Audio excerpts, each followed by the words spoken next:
En el proceso de la civilización, es decir, estoy hablando de un asunto complejo, fluyen simultáneamente tres contenidos, sustancialmente tres contenidos. Un contenido refiere a la producción de las condiciones de existencia, es decir, a la reproducción por las sociedades y los individuos de la vida. Un otro contenido que genera este anterior, el de la producción de las condiciones de existencia, es la administración cultural de las tensiones que se provocan, los conflictos de intereses, los conflictos de clases, los conflictos psicosociales. Y hay un tercer contenido que fluye también simultáneamente, podemos separarlos mínimamente para tratar de comprender el fenómeno, pero fluyen siempre simultáneamente, al que yo denomino, siguiendo a algunos autores que no lo nombran así, pero que lo explican en su sustancia, como la dialéctica de la humanización.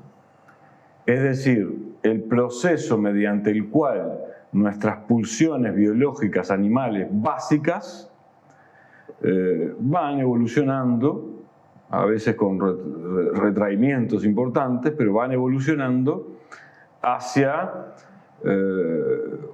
una contención de la violencia, de las prácticas violentas para resolver asuntos, hacia la contención de las formas primarias de asegurar, salvaguardar la propia vida, las lógicas de supervivencia. Y, en mi humilde opinión, la batalla del derecho, su eticidad, en su sustancia, es tratar de contener en una normatividad toda esta enorme complejidad de la cuestión del desarrollo de la naturaleza y del ser humano. Y tú has dedicado tu vida al estudio de algunos fragmentos de este componente, pero también a la reflexión sobre el todo. Entonces a mí me importaba muchísimo conocer tu opinión. Bueno, la sociedad actual se caracteriza, según Luhmann, por su complejidad. Y alguien tiene que manejar esa complejidad y resolver las tensiones y fundamentalmente los conflictos sociales. Y los hombres hemos inventado para eso un artefacto. Alessandro Barata dice: el derecho es un artefacto que sirve como instrumento de control social, lo que tú mencionabas hace un instante. Es decir, el derecho es un aparato de control social que implica una serie de prohibiciones e implica una serie de sanciones de distinta entidad y nivel. Hay quienes dicen que el derecho proviene de las normas culturales, proviene de la moral. Es una superación de la religión, otros. Es un mínimum ético, es decir, aquel núcleo duro de valores que todos deberíamos consensuar. Qué palabra que nombraste ahí, tomando en cuenta la figura que tenés a tu espalda. Sí. Deberíamos, dijiste. Claro, porque... Y el teórico del deber ser, ¿no? Kelsen fue el que teorizó la diferencia entre el ser y el deber ser. Pero la realidad, lo que los sociólogos llaman el mundo de la vida, nos muestra cotidianamente que hay muchas veces un ser que no debe ser. Es decir, fenómenos que contrarían la normatividad. Y a su vez, si te sirve una reflexión aún más profunda, sí, el derecho con el lastre del positivismo, que de algún modo viene de la Escuela de Viena y que Kelsen después lo supera, porque una cosa es la teoría pura del derecho, su primer libro, o más notorio, otra cosa es la teoría del derecho y del Estado. Pero el normativismo cree que la norma se legitima por sí misma y que tiene una legitimación formal en tanto y en cuanto haya sido sancionada en determinadas condiciones. De acuerdo a los procedimientos. Y hoy muchos autores se plantean que hay otra cosa, que además de los derechos del ciudadano están los derechos humanos y que las normas no se legitiman solo porque hayan recorrido el camino o procedimiento parlamentario de aprobación y de promulgación, sino que tienen que respetar y en el fondo hacer efectivos los derechos proclamados en los pactos constitucionales. Que tienen en los más lúcidos teóricos, y por eso está Gramsci detrás mío, un fundamento ontológico, es decir, el derecho contribuye a disciplinar conflictos y pulsiones si interpreta sofisticadamente los contenidos del ser humano en sociedad. Si interpreta qué es el ser humano, cuáles son sus rasgos principales, por qué emerge la conciencia y la propia característica principal de la naturaleza humana cuando comenzamos a transformar las cosas, a producir, y eso tiene unas consecuencias en el proceso de la civilización que si el derecho integralmente comprende, entonces cumple la función de producir un mundo de valores, de normas, a las que si consensualmente, y acá meto el tema de la democracia, si consensualmente todos logramos producir, consensual, deliberativamente, y todos con los mismos derechos, entonces sí cumple una función social civilizatoria, ¿no? Eso, qué tema, ¿no? Bueno, lo que tú planteas me hace acordar a Jürgen Habermas, quizás el mayor filósofo vivo. Sin duda. Con sus 90 años. Habermas, que ha interpretado la crisis del principio de soberanía, que ha interpretado la crisis de los estados nacionales y que a su vez opera con una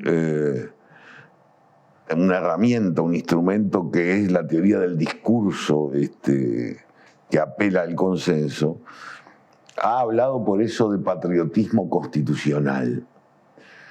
Porque, en definitiva, las normas fundantes, lo que Rousseau llamaría el contrato social o Rawls llamaría la posición originaria, están en esos valores, ese plexo de valores o núcleo duro de valores constitucionales, que muchas veces las normas, a pesar de ser promulgadas por los procedimientos que la propia Constitución prevé, no respetan.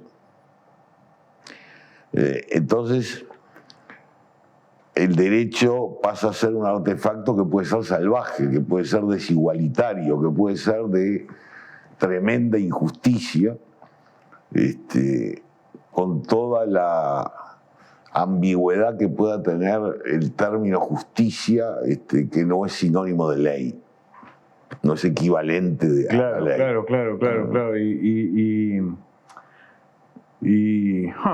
¿Sabés que hace poco estuvo acá Emma Julia Macera Garayalde? Y ella, como cientista social, está estudiando con mucho rigor, admirable rigor, cómo la verticalidad de las instituciones estatal nacionales produce un empobrecimiento de la potencia de lo humano, de lo comunitario humanista, ¿no? De la consideración de los hombres como lo que somos, los seres humanos en cuanto a seres humanos. Y yo recuerdo muchas veces, de las primeras veces que te conocí, que fui a tu estudio, cómo los juristas que además tienen una vocación de justicia social, de humanismo, de defensa de la calidad de la convivencia democrática, sufren a veces el burocratismo, que los más negativistas dicen leguleyo de los procesos judiciales, ¿no? Vos has sufrido eso y al mismo tiempo en tus escritos, sin embargo, surge un vitalismo. ¿Cómo se administra esa cosa? Bueno, no sé, no tengo una receta. Es decir, yo creo que lo peor que le puede pasar al derecho es su, entre comillas, administrativización. En la medida en que se burocratiza, se lo devora el trámite y nos distanciamos cada vez más de los valores. Esto tiene que ver incluso con el modelo de Estado. Vos fijate que la crisis del Estado de Bienestar, del welfare state, es lo que ha determinado, por ejemplo, en Europa, fuertes restricciones antimigratorias y la construcción de un concepto de ciudadanía, que de algún modo es una valla, y donde el Estado dice: yo trabajo para mis ciudadanos. Pero el estatus de ciudadano no puede privilegiarse por encima del estatus de ser humano, del estatus de los derechos humanos, de los derechos del hombre. De manera que uno vive, desde luego, muchos desencantos con el derecho y sobre todo con esas leyes que sobre cualquier materia o cualquier área se sacan a los ponchazos, la legislación de emergencia. Sí, porque si todavía que el derecho entraña una mediación, porque entraña una mediación político-jurídica, administrativa, si todavía lo hacemos mal, sin seriedad y profesionalismo y calidad académica, bueno, entonces esas mediaciones todavía se ven perturbadas por los errores de la propia elaboración. Pero esto que vengo a decir también habla de la significación del derecho, es decir, la significación ética del derecho. Un derecho bien pensado y que responda a los consensos sociales, es un derecho que facilita la administración de los conflictos y evita, por lo tanto, o puede llegar a generar las condiciones para evitar las permanentes tendencias hacia el violentismo. No estoy afirmando, estoy preguntando. Y yo contesto desde la otra perspectiva. La verdadera misión del derecho es cimentar la convivencia y la paz sobre la base de la diversidad cultural, o es simplemente resolver conflictos cueste lo que cueste y a como dé lugar. Porque es peligroso creer que ese artefacto que integra la superestructura, sí, es un concepto que para mí es de origen marxista, pero para mí tiene vigencia todavía. Sí, absolutamente. La superestructura. No puede terminar siendo un artefacto que a cualquier precio y a cualquier costo, por cualquier camino y como sea, brinde una solución. Porque una solución solo político-jurídica y claro, que no contemple lo productivo, lo social. O una solución ocasional, puntual, una solución provisoria. Cortoplacista. Cortoplacista. Claro. Porque el objetivo final del derecho, como tú decís, es evitar la violencia, el homo lupus homini, claro, y en lugar de ello, asentar la paz, la convivencia pacífica. Y muchas veces me parece a mí que el derecho implementa una solución que es práctica y de corto plazo e inmediata. En general presionada por lobbies o intereses. Bueno, desde luego. El derecho no lo hacen las clases desfavorecidas. Martínez Moreno hablaba de que la facultad de Derecho era ese templo de los doctores, era de donde salía la albañilería de la patria, pero digo, hay que pensar también cuál es la fuente ideológica del derecho. Es decir, quién lo produce y para dónde va. Claro, porque también es una técnica, y en cuanto que técnica es instrumental, puede ser instrumentada en una dirección o en otra, ¿no? Y puede interpretar valores consensuados o puede interpretar intereses más marginales, intereses más cortoplacistas, más de élite. Déjame volver a una cosa que dijiste al pasar, antes de salir del derecho, porque tenemos que prestarle atención. La crisis del Estado Nacional, que es que hay que explicarlo, me va a tomar un segundo, perdóname, Gonzalo, pero la crisis del Estado Nacional no es un fenómeno abstracto, ni que solo vemos en las dificultades que tienen algunos estados nacionales para ser viables. La crisis del Estado Nacional es el resultado de un complejísimo fenómeno que tiene que ver con ese carácter productivo del ser humano, que crea valor y lo comparte, o compite por su comercialización, y colabora en su diseño, en su imaginación, en su producción. En cuanto que ese es un rasgo característico del ser humano, el ser humano produce intercambios. Y esos intercambios van generando la ruptura de la vida tribal en pequeños espacios y interrelacionando cada vez más a los seres humanos de todo el mundo en todos los sentidos. A eso le llamó un teórico inglés la consolidación del sistema mundo, Ismael Wallerstein. Y una vez que vivimos en el sistema mundo, los problemas son del sistema mundo. Entonces, eso pone en crisis al Estado-Nación porque no hay casi soluciones que se puedan resolver solo en... Supongo que a eso te referías cuando aludiste hace un ratito, y lo dejaste al pasar siendo tremendo tema, como la crisis del concepto de soberanía. Claro. Y eso se ve mucho más todavía en Europa, porque se consolidó un ordenamiento supranacional. Claro, la Unión Europea, que proviene de la vieja Comunidad Económica Europea,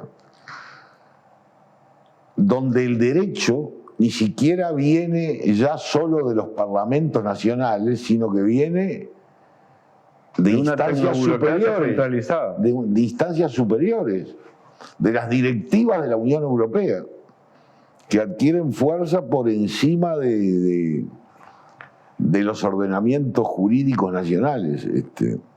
Entonces, todo eso ha ido llevando a que el concepto de soberanía sea un concepto cuestionado, en crisis, no sé cómo definirlo. O por lo menos un concepto al que hay que reflexionar si es posible superarlo. Bueno, Habermas, a quien recién mencionabas, intentaba empezar a solucionarlo hablando de patriotismo de la Constitución. ¿Por qué? Porque ponía el énfasis en que una legalidad creada mediante procesos de deliberación democrática podía ser aceptada por todos, podía contener los conflictos.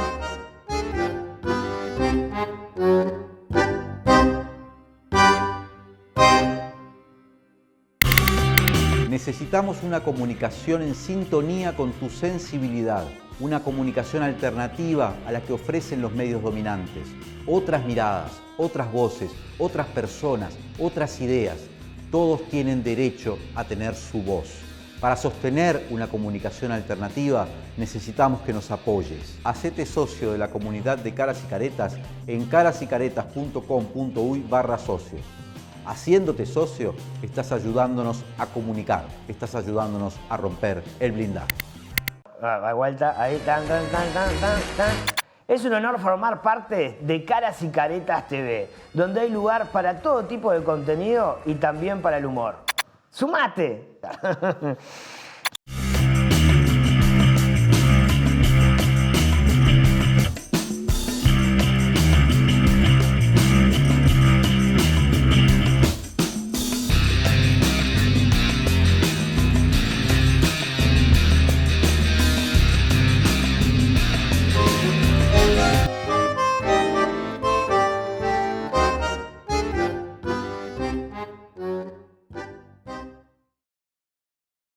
recuerdo que Bobbio,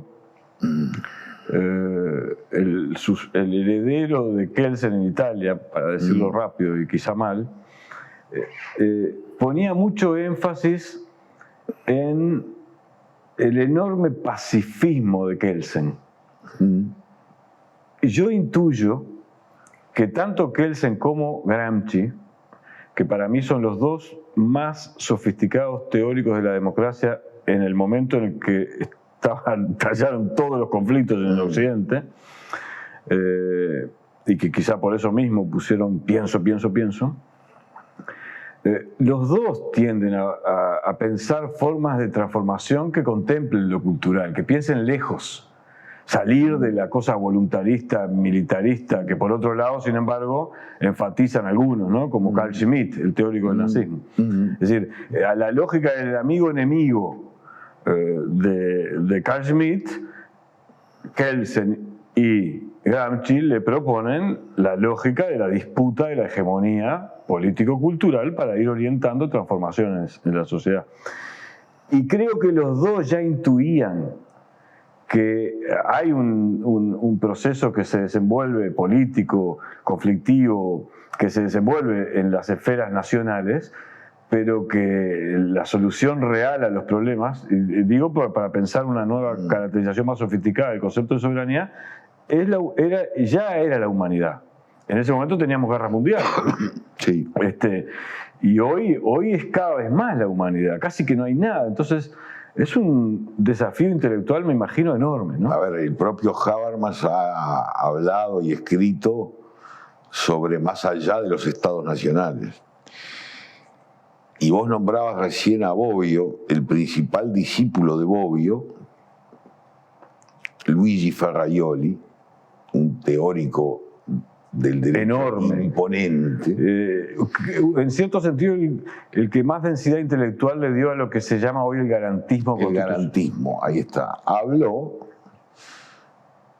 y escribió páginas y páginas para demostrar que el derecho solo puede ser y comprenderse como un sistema de garantías.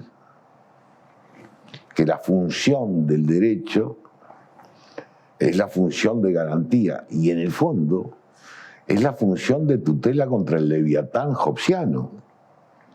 Es la función... de la guerra de todos contra todos. Claro, y la función de protección contra el autoritarismo estatal. Y por eso se asocia también al republicanismo radical. Es decir, el control del poder, que en eso Valle y Ordóñez fue un adelantado universal, el control del poder como un aspecto clave en la configuración de las ingenierías político-jurídicas entonces de las naciones, que todavía efectivamente podían hacerlo cumplir coercitivamente una vez que lo habían elaborado democráticamente dentro de las... Lo que pasa es que ahora las tensiones son enormes porque las tensiones son de la estructura.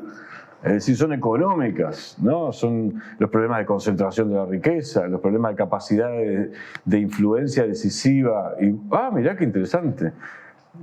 Tanto me apasiona y tanto aprendí de vos sobre el problema de la ética del derecho, que me obligaste a leer muchos autores, que me olvidaba que tú fuiste canciller. Quiere decir que este problema también lo viviste en su expresión de las relaciones internacionales. Sí, por supuesto. Pero... Yo sé que no te gusta hablar vos, pero relacionalo un poco con la experiencia del... Bueno, pero lo relaciono muy fácilmente. ¿Cuál es el sistema de la Organización de Naciones Unidas, donde hay estados que tienen poder de veto dentro del Consejo de Seguridad? ¿Cuándo se va a poder provocar la reforma de la Carta de Naciones Unidas? Visto desde otro ángulo, ¿cómo es posible que si la Carta de Naciones Unidas dice que todos los Estados miembros de la organización están obligados por las declaraciones que emite la Asamblea General, haya tantos Estados miembros que violentan abierta y sistemáticamente esa normativa? Yo te diría que para mí hay dos conceptos que son claves, manidos, gastados, que a muchos les provocan el desencanto, pero a nivel nacional el concepto de democracia y el concepto de república. Creo que a nosotros nos falta más republicanismo, que era mucho más republicanista el pensamiento de un Pepe Valle que lo que es el pensamiento político actual, que es todo cortoplacista también y que a veces se detiene en minucias. Basta leer la crónica cotidiana y nadie mira más allá, a largo plazo. Y algo similar sucedía a nivel internacional, donde uno veía en las reuniones y encuentros gente pujando por sus intereses, cortoplacistas, amistades ideológicas que no pueden guiar las políticas exteriores, porque la política exterior tiene que ser una política de Estado, y una afinidad ideológica, como pudo haberla con algunos otros países del continente, terminó sin embargo en desastres absolutos. Yo creo que eso tiene que ver con el origen de nuestra conversación, que es que la crisis del soberanismo clásico, la crisis del Estado-Nación, produce unas dialécticas de conflicto en donde por un lado está el peso de las disputas geopolítico-económicas y militares, y por otro lado está la voluntad de preservar, regenerar y profundizar la democracia mediante, por ejemplo, la radicalidad republicana del control del poder. Exacto. Y mientras vos hablabas, yo todavía le agregaba más complejidad, que es un defecto que tengo, que algún día superaré, porque me puse a pensar que tanto Kelsen como Gramsci como Bobbio pensaban y se devanaron los sesos en cómo es posible un gobierno mundial democrático, republicano, y todas estas nuevas tecnologías ahora influyendo sobre la capacidad de control de los individuos. Es decir, no el disciplinamiento de los conflictos y de las pulsiones biológicas humanas, sino el control de los seres humanos para hacerlos ir en una dirección de satisfacción de intereses económicos corporativos monstruosos.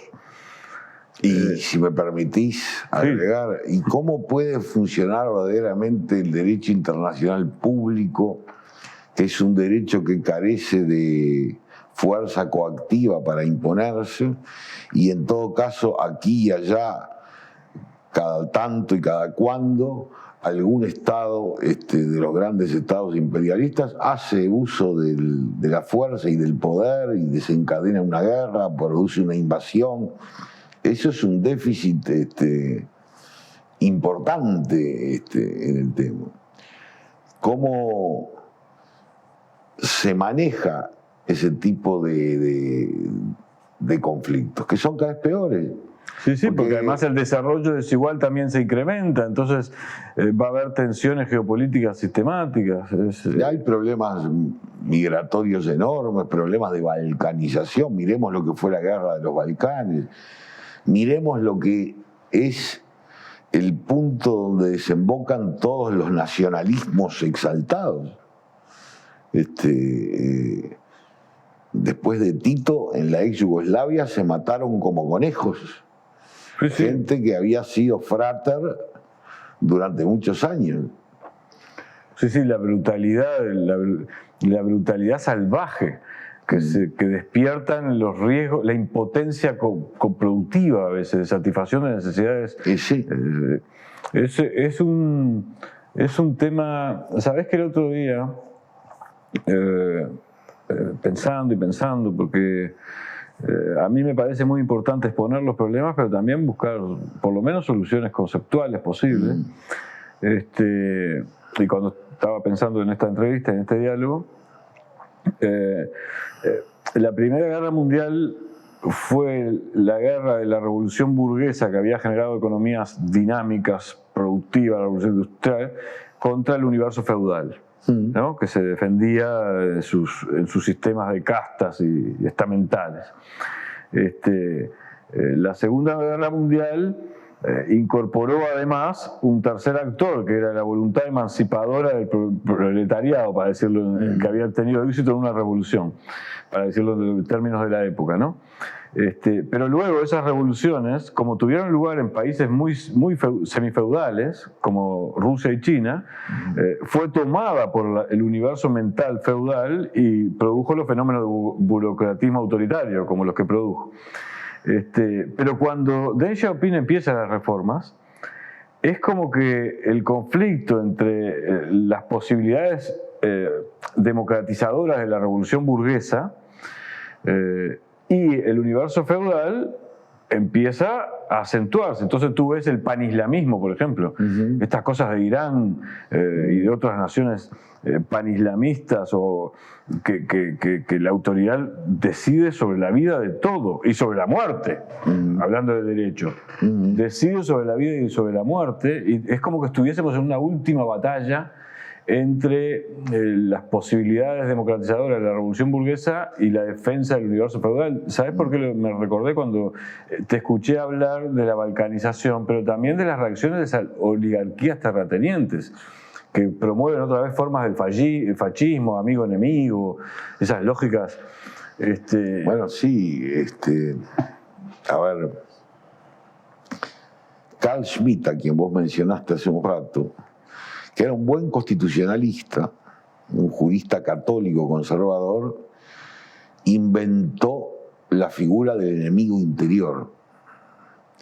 Eso sirvió para legitimar los campos de exterminio de toda la gente que al régimen nazi le molestaba. 6 millones de judíos, gitanos, comunistas, homosexuales, socialistas, o meros antinazis. Y en mi área de actividad, en el derecho penal, se ha hablado y se ha discutido enormemente en los primeros años de este siglo XXI sobre el resurgimiento de un derecho penal del enemigo, y se ha planteado que tiene que haber un derecho de 2 velocidades. Un derecho para los ciudadanos, vuelvo a hablar del concepto de ciudadanía que mencionamos hace un rato, y otro derecho distinto para el enemigo. Para los ciudadanos, las garantías clásicas del enjuiciamiento. ¿Me estás hablando de ahora, de este tiempo histórico? Sí, estoy hablando del año 2000. Para el ciudadano, el enjuiciamiento clásico con las garantías tradicionales, y para el enemigo, que puede ser el terrorista, que puede ser el panislamista, meras medidas de seguridad. Juicio rápido, sumario. Es decir, como la humanidad no está en condiciones de resolver los problemas de democratización de las relaciones sociales horizontalmente en cuanto que humanidad y considerando la humanidad, otra vez formas de cortoplacismo. En lugar de pasar de las lógicas competitivas, que eran razonables cuando había escasez y cuando había disputas de tierras fértiles o petróleo, a las lógicas de la abundancia y por lo tanto a las lógicas de la cooperación, como no logramos resolver ese problema, el derecho busca algunas élites. Claro, por eso mencionaste a Schmitt. Algunas élites. Porque el concepto de enemigo proviene de Schmitt. Y yo siempre decía que si había un país donde no se podía hablar de un derecho penal del enemigo por el mero vocablo, era Alemania, justamente. Claro. Es una palabra que estaba... Volver a hablar, una palabra prohibida. Pero los partidarios del derecho penal del enemigo, en el fondo piensan que hay una cantidad de seres humanos que no son iguales a nosotros y que por ende no son ciudadanos, no forman parte... Y eso termina en no son humanos. Y termina en la deshumanización. No lo han dicho, desde luego, no, pero yo quiero, si le saco punta al lápiz en esa línea de discusión, me temo que pueda volverse a caer en aquel concepto nazi de la vida humana sin valor de vida, que justificaba todo. La Los vida humana. experimentos de Mengele, los campos de exterminio. Es Entonces, decir, tenemos... la radicalización del encono también está detrás de la emergencia del neofascismo. Y sí, todos los sistemas que inventan soluciones de emergencia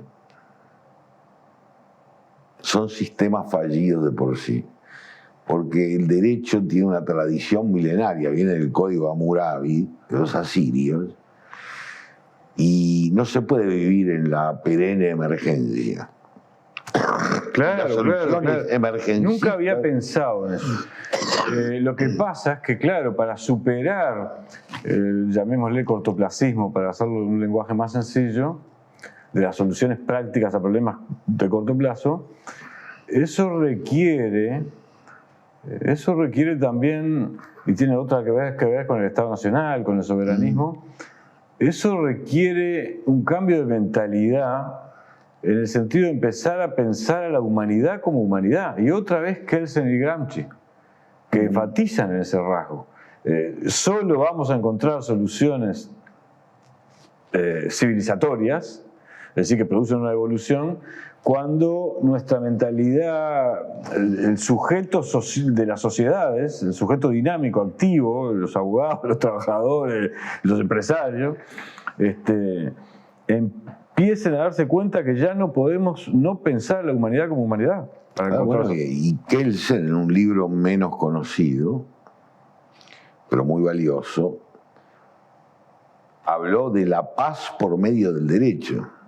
Es decir, claro. Estaba pensando, está bien que era en la época de la posguerra, después de todo lo que había pasado, pero estaba pensando en un concepto de un derecho pacificador y no un mero derecho resolutor de conflictos. Es decir, no un mecanismo meramente coercitivo para algo que una ley. consolidara la paz. Pero no la paz solamente en el sentido de la paz frente a la conflagración bélica, sino también la convivencia pacífica, que es la base del modelo del consenso. Habermas, para volver a él, o Carlo Toapel, cuando hablan de el modelo de la acción social como una acción discursiva que apela al consenso, es porque creen en el modelo del consenso. El tema es cómo lograr eso. Yo no tengo la receta y mucho menos se me ocurre esbozar ninguna idea en esta charla de amigos.